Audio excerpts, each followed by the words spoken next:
மதிய சாப்பாடுப்பா. நல்லா சுட சுட ஆவி பறக்கிற சோறு.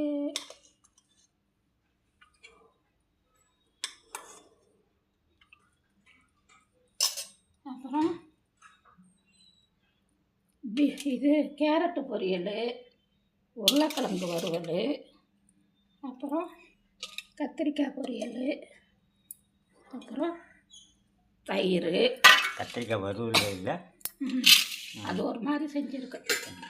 உருளைக்கிழங்கு வறுக்கல அதனால். அப்புறம் மாங்காய் சாம்பார்ப்பா. மாங்காய் சாம்பார்,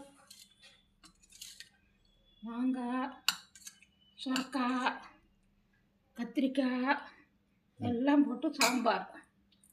இதான்ப்பா மதிய சாப்பாடு. வாங்க எல்லோரும் சாப்பிட வாங்க. இந்த வீடியோ பிடிச்சிருந்தா லைக் பண்ணுங்கள், ஷேர் பண்ணுங்கள், சப்ஸ்கிரைப் பண்ணுங்கப்பா. தேங்க்யூ. வாங்க எல்லோரும் சாப்பிட்லாம்.